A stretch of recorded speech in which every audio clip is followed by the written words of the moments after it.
할렐루야. 오늘은 하늘의 사람들 32번째로 사도행전 8장 9절에서 25절까지 짝퉁신앙이나 이런 제목으로 하나님 말씀을 좀 전하려고 합니다.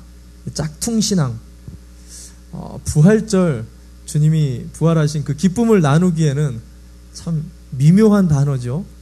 이미테이션. 짝퉁이 뭐죠? 이 짝퉁이라는 말은 아주 비싼 물건을 똑같이 만들어서 값싸게 팔 때 그 값싼 물건을 갖다가 속되게 표현하는 말을 갖다가 이 짝퉁이라고 이야기를 합니다. 요즘에는 그렇지 않은 것 같습니다. 그러나 불과 몇 년 전만 해도 짝퉁 왕국 하면 어느 나라가 떠올랐죠? 그렇죠, 중국. 지금은 세계 대부분의 물건들이 다 중국에서 나오기 때문에 함부로 말하기가 어렵습니다. 그러나 불과 몇 년 전만 해도 이 중국은 이미테이션의 왕국, 짝퉁 왕국이라고 우리가 불렸죠. 제가 약 12년 전인 것 같습니다. 중국의 연변과 북경 지역에 선교차 단기 선교를 갔었는데 마지막 날 청년들하고 물놀이를 하다가 신발이 다 젖은 겁니다. 비행기를 타러 이제 가야 되는데 신발이 질퍽질퍽 거리니까 너무 불편한 거예요. 그리고 이게 신발이 젖으면 이렇게 발자국이 찍히잖아요. 야, 이 상태로 어떻게 비행기를 탈까 걱정하다가 공항에 가는 길에 급하게 작은 몰에 들렸어요. 중국에 갔는데 제가 좋아하던 그 농구화가 시가 당시 한국에서 10만 원이 넘는 정말 비싼 그 농구화가 단돈 5천 원에 파는 거예요. 할렐루야. 하나님 앞에 얼마나 감사했는지 몰라요. 야, 선교를 하면 하나님이 신발까지 챙겨주시는구나. 야, 5천 원. 할렐루야. 기쁨으로 제가 5천 원 내고 낼름 자신감 있게 샀어요. 진짜 신발이 가벼운 거예요. 야, 날아갈 것 같더라고요. 한국에 딱 도착해서 이제 청년들하고 토요일날 청년부 예배를 드리는데 청년들이 나를 안 보고 신발만 쳐다보는 거예요. 와, 전도사님 신발 샀어요? 야, 나 단기 선교 갔다. 신발 샀어요? 애들이 신발만 물어보는 거예요. 그래서 야, 신발 샀다. 그러니까 청년들이 하는 말이, 아, 전도사님 신발 샀으니까 우리 농구 한 게임 뛰어야죠. 아, 그래, 새 신을 신고 뛰어보자 하면서 제가 어린 마음에 청년들하고 같이 막 뛰면서 농구를 막 뛰었는데, 리바운드라고 하죠. 점프를 확 뛰고 딱 내려올 때 착지를 잘못해서 청년들하고 뒹굴었어요. 근데 발바닥이 시원한 거예요. 아, 이게 뭔 일인가 하고 쳐다봤더니 신발이 입을 벌리고 있어요. 여러분, 입 벌린 신발 보신 적 있어요? 봤더니 신발 사이에 앞창과 위창이 갈라지면서 발가락이 다 나와 있어요. 순간 청년들한테 얼굴을 들 수가 없어서 민망했어요. 분명히 살 때 바느질 하나하나 철자가 잘못되진 않았을까?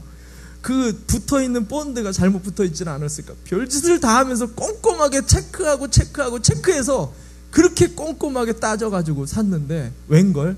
충격을 받으니까 이렇게 위창과 아래창이 분리가 될 줄은 꿈에도 몰랐다. 제가 그때 알았습니다. 아, 짝퉁이 이래서 짝퉁이구나. 짝퉁은 충격을 감당할 수가 없구나. 제가 그때 깨달았어요.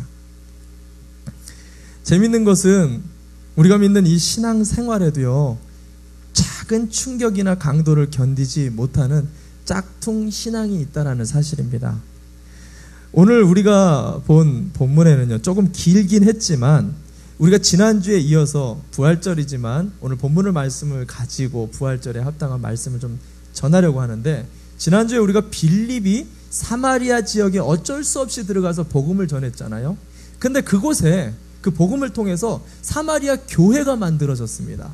근데 이 사마리아 교회가 그냥 좋은 교회가 등장했구나 하고 지나가면 되는데, 누가는요 그냥 지나가지 않고 이 시몬, 마술사 시몬이라는 인물을 많은 내용을 지면을 할례하면서 디테일하게 우리에게 밝히고 있어요.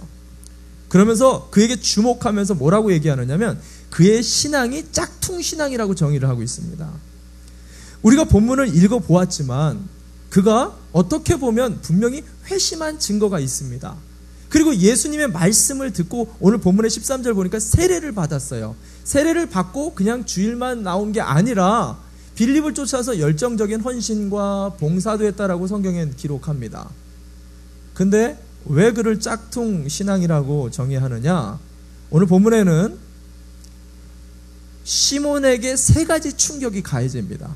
근데 그 충격을 버티지 못하고 나뒹굴어지는, 마치 밑창과 깔창이 갈라져 버리는 짝퉁 신앙이 오늘 드러나고 있다는 사실입니다. 여러분, 부활이라는 게 뭐죠? 부활은 죽어야만이 부활을 할 수가 있습니다.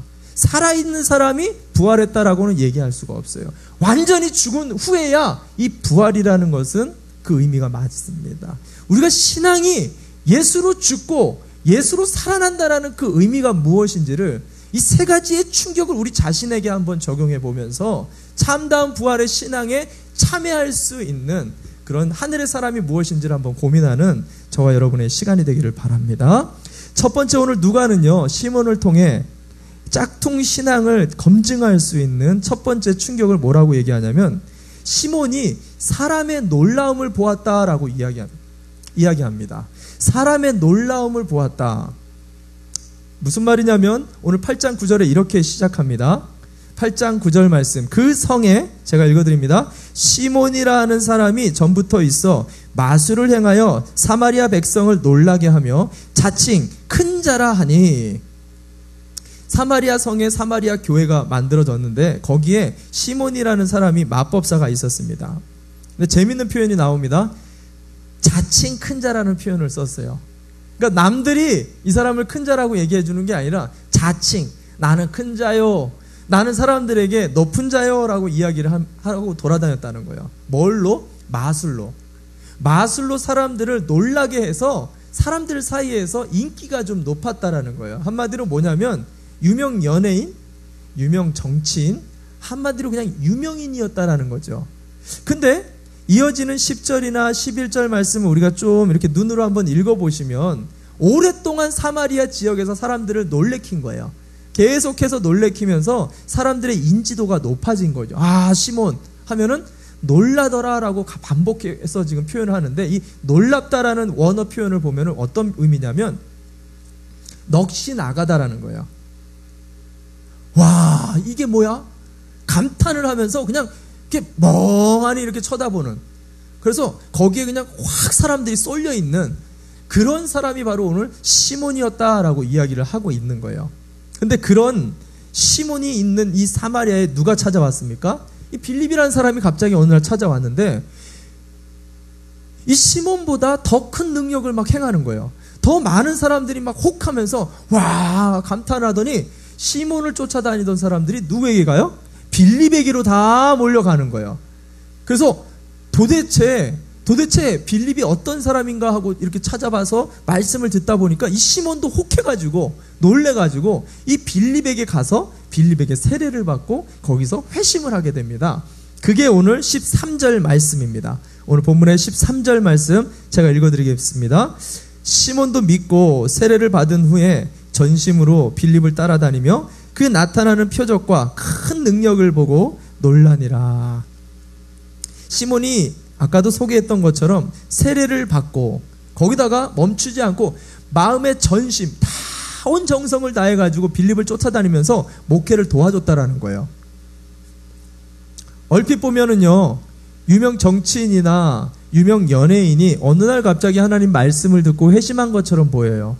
그리고 그가 멈추지 않고 세례까지 잘 받고 그냥 썬데이 크리스찬이 아니라 열심히 교회를 위하여 전심전력으로 봉사한 것처럼 보입니다. 근데 누가는 여기에 아주 중요한 단어들을 반복시키면서 그가 어떤 사람인지를 드러내고 있어요. 뭐냐면 오늘 9절 말씀, 11절 말씀, 그리고 오늘 본 13절 말씀에 반복적으로 3번 등장하고 있는 단어가 있습니다. 그게 뭐냐? 놀랍다라는 단어예요. 놀랍다.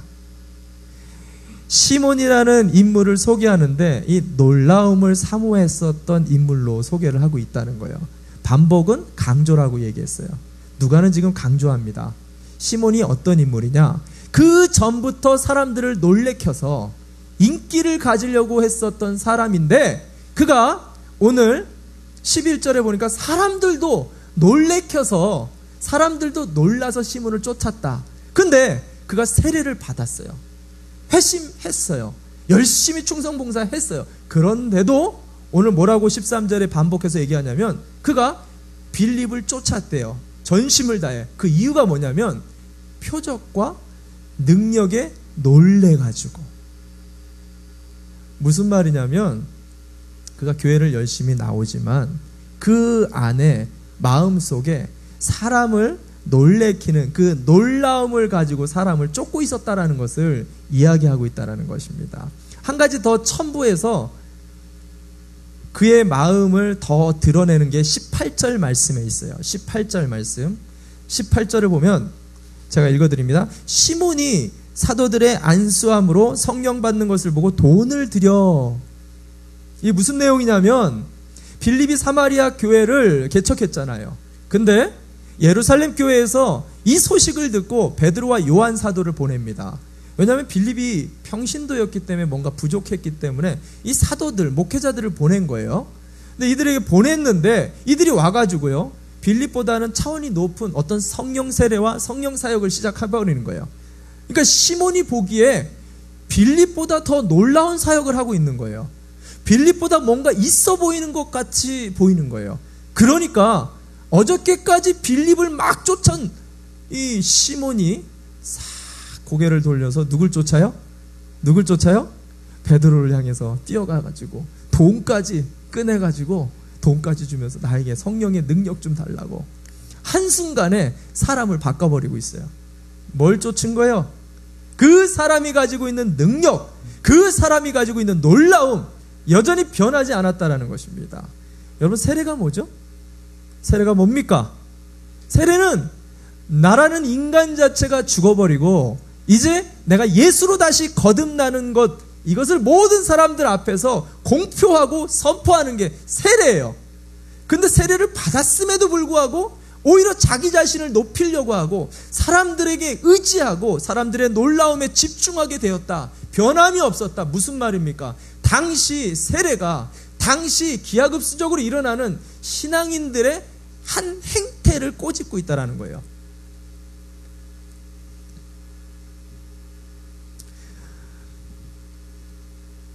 당시의 초대교회에 일어나고 있는 이러한 세례, 그리고 사람을 쫓아다니는 행태에 대해서 바울이 뭐라고 얘기를 합니까? 고린도전서 3장에 보면은 바울은 씨를 뿌렸고 아볼로는 물을 주었으되 오직 자라게 하시는 이는 누구라고요? 여호와 하나님이다 라고 이야기를 했어요. 이게 무슨 말이냐면, 여러분, 우리가 아무리 우리에게 신앙을 준, 씨앗을 뿌려준 그 사람이 아무리 훌륭하다 할지라도 우리를 자라게 하고 양육시켜주고 나를 이끌어줘서 내 신앙이 성장하게끔 인도한 그 사람이 아무리 훌륭하다 할지라도 내 영적인 성장은 누가 책임진다고요? 오직 하나님만이 나를 책임져 주신다라는 거예요. 근데 세례를 받았는데도, 열정적으로 교회 훈련과 봉사를 다 하는데도, 매일 주일 출석을 하는데도 끊임없이 사람을 쳐다보고 쫓아오는 시몬의 짝퉁 신앙을 꼬집고 있다는 사실입니다. 여러분에게 한번 물어보겠습니다. 여러분은 사람을 쫓습니까? 하나님을 쫓습니까? 사람의 놀라움을 쫓고 있습니까? 하나님의 놀라움을 경험하고 있습니까? 그러면 목사님 왜 그런 걸 물어보세요?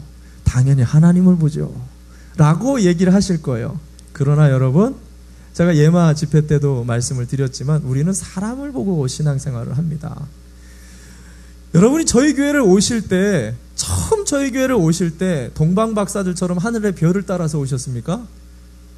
아니면 갑자기 머리 푸르신 하나님께서 나타나셔서 저 교회로 저기 지역 어디 만나고 어디 하는데 글로 가라 해가지고 여러분 하나님의 인도하심 따라서 오셨어요? 아니죠. 여러분이 이곳에 오기까지 누군가의 인도하심이 있는데 그게 저도 제가 확정하는데요, 제가 사람일 거예요.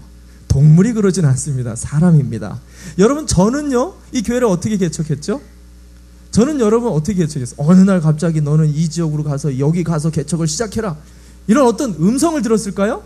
물론 그럴 수도 있습니다. 근데 저도요 여러분 보고 개척을 한 거예요. 여러분이 없으면 나는 개척을 할 수가 없지요. 여러분이 없으면 너희가 어떻게 교회를 운영합니까? 여러분, 박 목사님 사람 보고 목회하네. 또 시험 들지 마시고 또 잠깐 졸다가 요것만 기억하고 계시지 마시고 잘 들으셔야 돼요. 처음과 끝을. 자, 뭡니까? 하나님이 사람을 통해서 역사하세요. 하나님은 역사의 주관자이신데 사람을 통해서 말씀하시고 사람을 통해서 택케어하시고 사람을 통해서 우리를 끌어주시고 사람을 통해서 우리를 성장시키신다라는 거예요. 그렇기 때문에 우리가 사람을 통해서 듣게 돼요. 사람을 통해서 돌봄을 받게 되고 사람을 통해서 일어나게 되고 사람을 통해서 웃기도 하고 울게도 된다라는 사실이에요. 그게 이상한 게 아닙니다. 당연한 거예요. 근데 그렇게만 신앙생활해서는 안 된다라는 거예요. 사람을 쫓아서 교회를 시작했어요. 사람을 쫓아서 내 신앙이 성장하기 시작했어요. 근데 계속해서 그렇게 신앙생활해서는 안 된다라는 거예요. 왜? 사람을 쫓아서 교회를 나온 사람은 사람 때문에 교회를 떠나게 될 수 있는 일이 있을까요? 없을까요? 100%. 사람 때문에 교회를 떠나게 돼요. 여러분 분명히 아셔야 됩니다. 우리가 사람 때문에 신앙이 시작됐다 할지라도 내 신앙이 계속 깊어진다 할지라도 그 너머에 계시는 내 신앙을 성장시켜 주실 여호와 하나님을 바라보시지 못하면 영원히 우리의 신앙은 늘 제자리를 돌 수밖에 없다라는 사실이에요. 제가 지난번에도 한번 말씀드린 적이 있죠. 세상 사람들은 교회를 잘 모릅니다. 누구를 통해서 본다고요? 교회를 다니는 저와 여러분을 통해서 보세요. 우리 자녀들은 부모님을 통해서 교회를 배웁니다. 부모님을 통해서 교회를 나오기도 하지만 여러분 꼭 알아야 될 게 뭐라 그랬죠? 부모님 때문에 교회를 안 나가기도 해요. 여러분 이건 굉장히 무서운 말입니다. 여러분 배우자들이요, 배우자 때문에 교회를 나가게도 되지만 반대로 배우자 때문에도 신앙을 저버릴 수 있다라는 것을 우리가 간과해서는 안 돼요. 왜? 사람 통해서 역사하기 때문에. 이 말을 긴장감 있게 들어야 됩니다. 이 말을 집중력 있게 들을 때 우리는 우리 주변 사람들에게 조심하게 돼요. 신앙의 좋은 모습을 보여줘야 된다는 거예요. 뿐만 아니라 반대로 생각할 때 우리의 자녀들, 우리 청년들이 있다라면 여러분 부모님으로 신앙이 시작했다 할지라도 계속 부모님만 보면서 따라오시면 안 돼요. 나의 하나님으로 만나시지 않으면 영원히 부모님 신앙에서 가려질 수밖에 없다라는 거예요. 배우자들도 마찬가지입니다. 내 아내, 내 남편을 바라보면서 자꾸 하나님을 보면 안 돼요. 나의 하나님을 발견할 수 있어야 된다라는 거예요. 그때 뭐라 그래요? 우리를 성장시켜 주시는 분은 아볼로가 아니에요. 바울도 아니에요. 오직 여호와 하나님이시라고 했단 말이에요. 그렇게 될 때 짝퉁 신앙은요, 사람 지팡이 인생 막대기에 견뎌낼 수가 없어요. 앞창과 뒤창이 다 갈라져 버릴 수밖에 없는 게 짝퉁 신앙이에요. 그러나 하나님을 바라보면서 달려가는 사람은요, 오늘 사람의 말에 상처를 입고 사람의 태도 때문에 낭망하고 절망하고 후회를 한다 할지라도 하나님 때문에 다시 일어나는 놀라운 축복, 부활의 신앙을 갖게 되는 것을 여러분 믿으시기를 바랍니다. 여기에 짝퉁 신앙이 명품 신앙이 될 수 있는 원리가 숨겨져 있다는 거예요. 여러분 부활절을 통과하고 있습니다. 여러분 안에, 저와 여러분의 신앙 안에 다시 한번 점검해 보시길 바라요. 내가 사람의 놀라움을 쫓고 있지는 않는지, 만약 그렇다면 사람 때문에 울고 웃지는 않는지, 그렇다면 하나님의 놀라움과 하나님 때문에 울고 웃을 수가 있는 하나님의 사람들, 하늘의 사람들이 되시기를 주님의 이름으로 축원합니다. 아멘. 두 번째, 오늘 누가는 우리에게 짝퉁 신앙에 대해서 시몬을 통해 이야기하는데 충격적인 말을 합니다. 두 번째, 사마리아 교회는 성령이 없었다라고 이야기합니다. 성령이 없었다. 사마리아의 교회 안에 일어난 정말 심각한 문제를 두 번째 와서 다루고 있는데요, 그것은 성령이 없는 교회라는 거예요. 사도행전 8장 14절과 15절 말씀 한번 볼까요? 사도행전 8장 14절 15절입니다. 제가 읽어드립니다. 예루살렘에 있는 사도들이 사마리아도 하나님의 말씀을 받았다함을 듣고 베드로와 요한을 보내매 그들이 내려가서 저희를 위하여 성령 받기를 기도하니, 아까도 이야기했지만 사마리아에 사마리아 교회가 개척됐다는 소식을 듣자마자 베드로와 요한 사도, 아주 이 충성된 두 사도를 빠르게 급파합니다. 파견을 보냅니다. 그 이유가 뭔지 아세요? 충격적인 사실을 들었기 때문입니다. 그게 뭐냐면 16절에 이렇게 이야기합니다. 16절 말씀 제가 읽어드립니다. 이는 아직 한 사람에게도 성령 내리신 일이 없고 오직 주 예수의 이름으로 세례만 받을 뿐이러라. 여러분, 어마어마한 충격적인 사실이에요. 역시 제가 예상했었던 대로 우리 성도들은 아무도 놀라지 않으시는군요. 웬만해서는 놀라지 않으시는 우리 성도님들. 이게 왜 충격적인 사실이냐? 여긴 두 가지 충격이 있습니다. 첫 번째, 한 사람도 성령 받은 사람이 없다. 이건 놀라운 사실입니다. 왜냐? 여러분 생각해 보세요. 회심이라는 걸 했어요. 마술사였단 말이에요. 근데 그러던 사람이 주님의 말씀을 듣고 교회로 나왔다는 거예요. 이거 엄청난 회심이죠.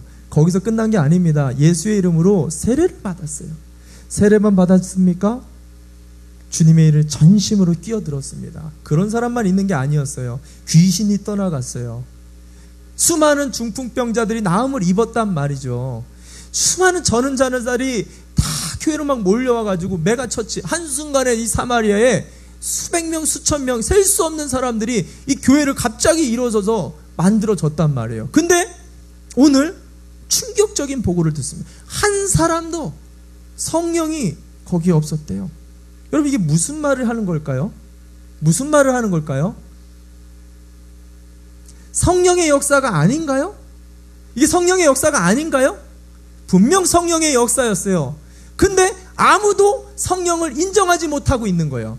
성령이 그 자리에 있음에도 불구하고 아무도 성령을 인식하지를 못하고 있어요. 왜? 빌립이 놓치고 있는 거예요. 빌립이 성령에 대해서 무시를 하고 있는 거예요. 빌립이 그 성령님에 대해서 성도들에게 가르치지를 못한 거예요. 빌립이 그 성도들을 성령 받아야 되고 성령과 동행해야 되고 성령으로 인해서 이 교회가 돌아가야 된다는 것을 전혀 가르치지를 못한 거예요. 왜냐? 뭘 보면 아느냐? 한 명도 성령을 여기서 본문에 받았다 안 받았다로 표현하지만 사실은 성령이, 이게 성령의 역사죠. 성령이 아니고선 이런 역사가 일어날 수가 없지요. 성령의 역사인데 무슨 말이냐면 이들이 성령을 무시했다라는 거예요. 이그노를 했다라는 거예요. 분명히 성령이 거기 계시는데 이것은 지도자의 잘못인 거예요. 그래서 기다리지 못하고 베드로와 요한 사도가 빠르게 급파한 거예요. 목회자들이 집중적으로 투자해가지고 여기서 와서 한 일이 뭡니까? 성령 세례를 주기 시작했어요. 이 말은 뭔가 없었던 폭발적인 어떤 은혜와 그 체험들을 한 것도 있지만 사실은 성령에 대해서 가르치기 시작한 거예요. 교회는 성령으로 인해서 일어나야 되고 움직여야 된다. 여러분 한 명 한 명은 많은 기적과 은혜를 경험하는 것도 중요하지만 성령과 동행해야 합니다. 성령에 대한 열린 지식을 가르치기 시작한 거예요. 또 하나 충격이 뭐냐면요, 성령을 받지 않고도 세례를 받을 수 있다는 거죠. 이건 놀라운 일입니다. 성령을 받지 않고도요, 전심으로 교회를 위해서 일을 할 수가 있다는 거예요. 성령을 받지 않고도요, 수많은 간증들을 경험할 수가 있다는 거예요. 은혜를 경험할 수 있고 체험을 할 수가 있다는 거예요. 성령을 받지 않고 성령을 무시하면서도요, 우리는 기적을 경험할 수 있다는 거예요. 이거는 개인뿐만이 아닙니다. 사마리아 온 교회가 성령 없이 돌아가고 있는 교회예요. 이건 놀라운 사실이죠. 짝퉁 성도가 아니에요. 짝퉁 교회가 탄생한 거예요. 목사님, 무슨 성령이 그렇게 인정하고 안 하고 그것 때문에 무슨 교회가 짝퉁입니까? 무슨 짝퉁 성도입니까? 라고 극단적으로 왜 그렇게 말씀하십니까? 라고 보실 수 있어요. 여러분, 요한복음 3장에 예수님께서 니고데모에게 뭐라고 하죠? 물과 성령으로 거듭나지 않으면 하나님 나라를 절대로 볼 수 없다라고 얘기했어요. 이 말은 즉 성령이 아니고서는 우리는 하나님 나라를 들어갈 수가 없어요. 성령이 아니고서는 우리가 하나님 나라를 경험하거나 인식하거나 깨달을 수가 없어요. 성령을 받지 못하면 우리가 구원에 이르를 수 없다라는 거예요. 어마어마한 일이에요. 신앙에 있어서 성령은 선택이 아니라 필수라는 거예요. 그렇다고 그게 그렇게 어렵다라는 게 아니죠. 우리가 지난번에도 배웠지만 사도행전 3장에서 베드로가 설교할 때 구하는 모든 이에게 받을 수 있는 게 성령이에요. 여기 앉아있는 모든 분들에게 성령이 허락된 것을 여러분 믿으시기를 바랍니다. 다만 그것을 인정하냐 인정하지 않느냐의 차이예요. 너무 쉬워요. 근데 그 쉬운 것을 빌립이 놓쳤다라는 것입니다. 여러분, 이와 같이 중요한 성령을 무시하고 짝퉁 교회와 짝퉁 성도가 되어질 때 어떤 문제들이 일어나는지 여러분 아십니까? 겉으로 볼 때는 아무 이상 없는 교회 같아요. 겉으로 볼 때는 아무 이상 없는 성도같이 보입니다. 오늘 시문을 보세요.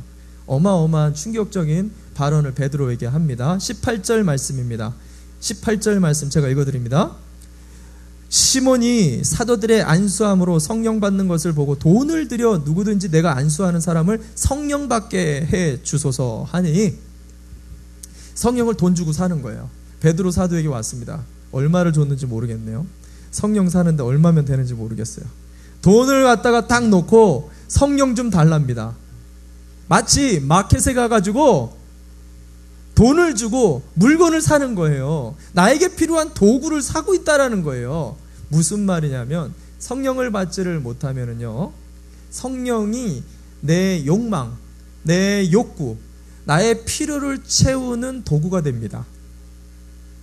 나를 돕는 그냥 단순히 우상이 될 수가 있다라는 것을 경고하고 있는 거예요. 성령이 뭡니까, 여러분? 여러분, 성령이 뭐예요? 성령님이 뭐 하시는 거예요? 우리 가운데 오시면 뭐 하십니까? 성령님은 우리의 육체의 모든 소욕이 십자가에 못 박힌 것을 깨닫게 해주세요.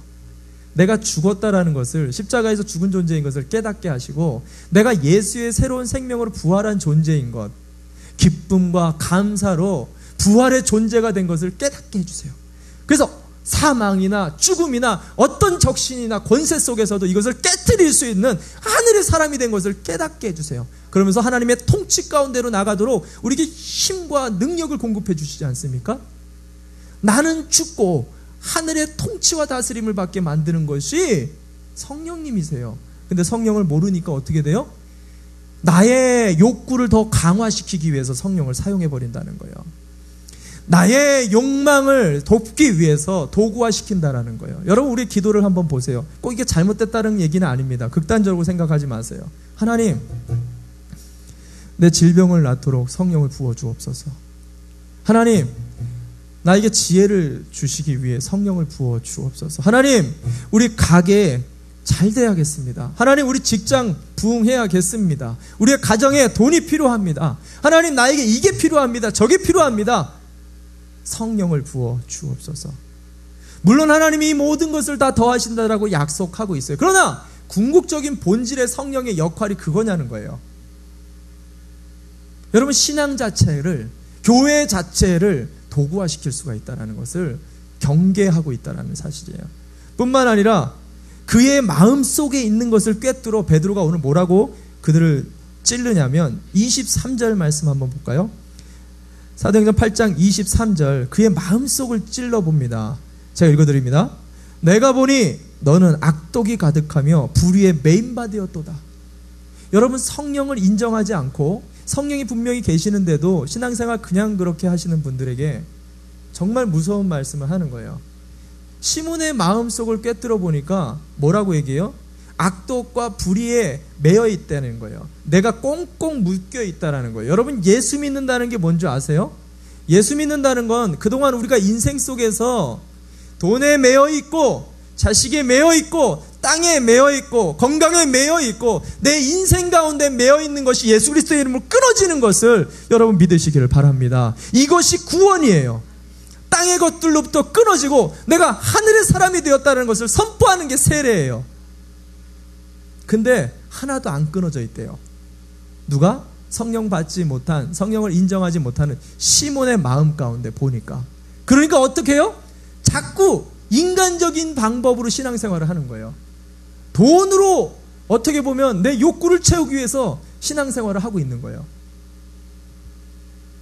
여러분, 성령의 인정을 제대로 신앙생활을 하지 못하면요, 자꾸 신앙생활에서 인간적인 방법이 튀어나옵니다. 우리 안에 욕구가 계속 다 똘똘 묶여있기 때문에요, 신앙생활의 목적도 욕망과 욕구의 시험이 오면은요, 견딜 수가 없어요. 짝퉁 신앙의 두 번째 위험한 점이 뭐냐? 우리가 메인바에서 끊어지질 않았기 때문에 여러 육신의 정욕, 안목의 정욕, 이생의 자랑이 오면은요, 견딜 수가 없어요. 팩팩 쓰러집니다. 그건 성도뿐만이 아니에요.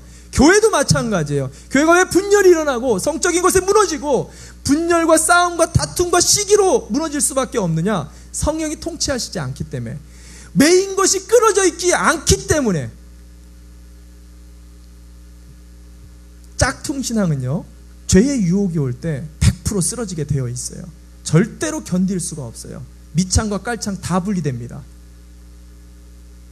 저와 여러분의 신앙을 부활의 예수 그리스도의 참된 부활이 통과되어지면서 우리의 신앙을 한 번 더 돌아보고 명품 신앙으로 갈 수 있도록 어떤 상황 속에서도 성령의 충만함을 좀 붙들 수 있는 저와 여러분이 되시기를 바랍니다. 마지막으로 세 번째, 오늘 누가가 이야기하고 있는 짝퉁 신앙을 가진 사람은요, 마지막으로 후회만 한다라고 경고하고 있어요. 인생을 살면서 여전히 후회만 한다라고 이야기해요. 시몬은요, 오늘 돈으로 성령을 살려고 했었던 잘못된 구함으로 결국 베드로와 요한에게 큰 책망을 받습니다. 그게 8장 20절에서 21절 말씀입니다. 8장 20절에서 21절 말씀 제가 읽어드립니다. 베드로가 가로되 내가 하나님의 선물을 돈 주고 살 줄로 생각하였으니 내 은과 네가 함께 망할지어다.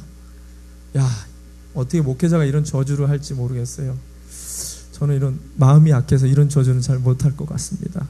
거기다 멈추지 않고 하나님 앞에 내 마음이 바르지 못하니 이 도에는 내가 관계도 없고 분깃이 될 것도 없느니라. 한마디로 무슨 말이냐면, 넌 그리스도인 되지 못할 거야. 너는 그런 식의 마음 가지고는, 네 자세 가지고는 너 신앙생활 못해. 넌 절대 그리스도인 될 수 없어. 야, 무서운 저주를 하고 있는 거죠. 참 이런 말 들으면요, 은혜 받습니다. 그죠? 은혜 받아요. 근데 여기서 끝나면 저주예요. 여기서 끝나면 심판이고, 여기서 끝나면 십자가에서 끝난 거죠. 하나님의 권면과 말씀은요, 항상 우리를 돌이키게 하고 우리를 회복시키게 하고 우리를 하나님의 자녀 삼기 위해 하나님의 사랑 가운데로 향하고 있다는 것을 아셔야 됩니다. 심판에서 절대 끝나지 않아요. 심판이 목적이 아닙니다. 베드로의 권면을 보십시오. 이어지는 22절 말씀 보세요. 그러므로 너의 이 악함을 회개하고 주께 기도하라. 혹 마음에 품은 것을 사하여 주시리라. 회개하면 된다는 거예요. 너가 이런 잘못된 마음과 이제 성령을 몰랐기 때문에 그렇다라는 거예요. 신앙생활 이제 시작하면서 지금까지 잘못했다라는 거예요. 이제 회개하고 하나님께 도우심을 구하면 돼, 이 말을 하는 겁니다. 근데 시몬이 참 안타까워요. 시몬이 안타깝습니다. 그가 뭐라고 얘기를 하느냐? 24절입니다. 시몬이 대답하여 가로되 나를 위하여 주께 기도하여 말한 것이 하나도 내게 임하지 말게 하여 주소서. 이 대답이 참 안타깝습니다. 이게 무슨 말입니까? 베드로 사도에게 지금 내린 저주 하나도 내리지 않도록 기도해 주세요. 아니, 네가 기도하라니까? 아니, 그냥 기도해 주세요. 여러분, 정말 심플해요. 정말 간단해요. 회복할 수 있는 길은 내가 하나님 앞에 내 마음의 중심, 메타노이아, 내 마음의 중심이 잘못됐습니다. 내가 방향이 잘못됐습니다. 내 생각이 잘못됐습니다. 하나님 앞에 무릎 꿇고 기도하면 된다는 거예요. 근데 그걸 안 해요. 시몬이 지금 그걸 안 해요. 오히려 그냥 무서우니까 그냥 기도해 주세요. 아니, 네가 기도하라니까? 이런 분들이 계세요. 이런 분들 계세요. 물론 기도 제목 부탁하는 것도 너무 귀한 거죠. 그러나 여러분, 정말 하나님이 받으시는 건 내가 기도하길 원하는 거예요. 내가 기도하기를 원하는 거예요. 시몬의 이야기는 여기서 끝나요. 성경상으로는 여기서 끝납니다. 그러나 외경이라고 성경의 66권 외에 있는 이야기 속에 이 시몬은 계속해서 이어져 나옵니다. 이 시몬은 나중에 어디로 가냐면 북부 쪽으로, 갈릴리 북부의 두로와 시돈 지역에 가가지고요, 기독교 최초의 이단자가 돼요. 자기가 성령님이라고 이야기를 하면서 베드로를 욕하고 돌아다니고 거기서 신령한 마술을 계속하면서 자기 교파를 만듭니다. 그래가지고 그의 이 시몬이라는 이 인물에서 어원이 따져가지고 영어 단어 시몬이라는 단어가 있어요. 시몬이. 이 뜻이 뭔지 아세요? 성직 매매라는 뜻이에요. 돈 주고 신앙을 산 자. 이게 시몬이. 이게 제가 만들어낸 말이 아니라 영어 사전에 있어요. 돈을 주고 신앙을 구입한 자. 치욕적인 이름이죠. 자기의 이름이 치욕적인 꼬리표를 달게 됐어요. 왜? 회개를 해야 될 때, 돌이켜야 될 때 돌이키지를 못하니까 인생에 추악한 꼬리표를 달고 다니게 됐다는 거예요. 저는 시몬을 보면서요, 성경에 여러 인물들이 생각이 나는데 그 중에 대표적인 게 누구냐면 가룟 유다예요. 여러분, 가룟 유다에게 예수님이 얼마나 많은 기회를 줬습니까? 사실 가룟 유다가요, 마귀가 들어간 게 아니잖아요. 마귀가 선택할 수 없는 선택할 수 있는 기회를 준 거잖아요. 근데 그 원어를 해석을 해보면 거기에 마귀가 들어가서 마귀가 조종을 한 게 아니라 가룟 유다가 자기가 그 마귀의 유혹에 넘어간 거예요. 그것을 셀렉한 거예요. 그런데도 예수님께서는 계속해서 성만찬할 때 뭐라고 하십니까? 성만찬할 때 너희 중에 나를 팔 자가 있다 경고했어요. 또 좀 지나니까 떡을 떼서 주는 자가 나를 팔 자다라고 하면서 떡을 떼서 입에 넣어줬단 말이에요.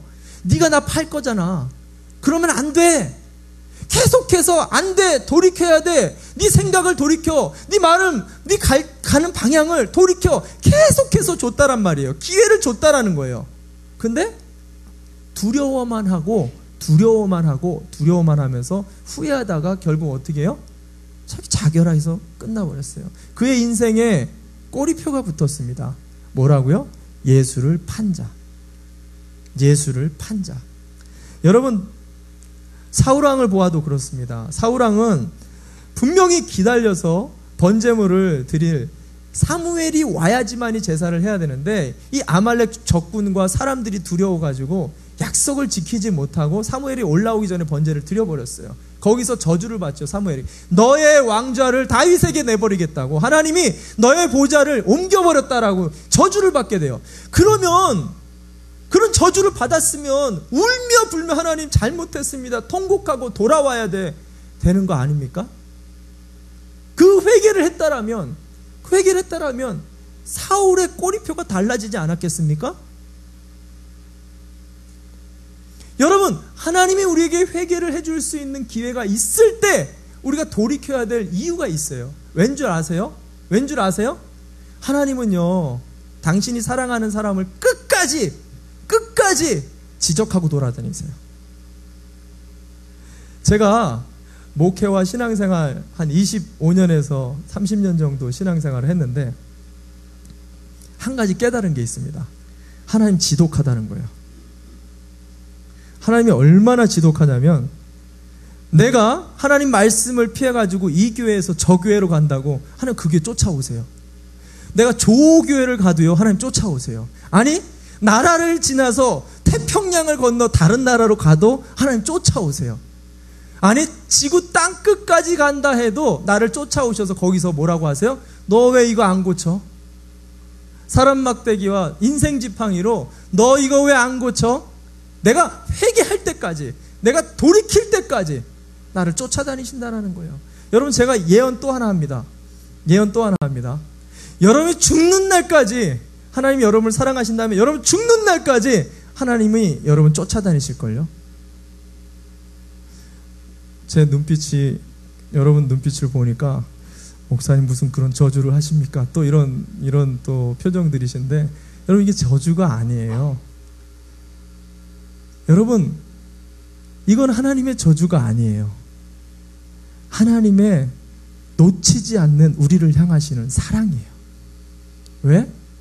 우리를 짝퉁신앙이 아니라 명품신앙으로 만들고 당신의 자녀답게 거룩한 백성으로 만들기 위해서 우리를 포기하지 않는, 절대로 우리를 그냥 방치하거나 그냥 못 본 척하거나 내버려 두는 게 아니라 끝까지 내가 너를 붙들 거다라는 것을 보여주는 축복의 상징이라는 거예요.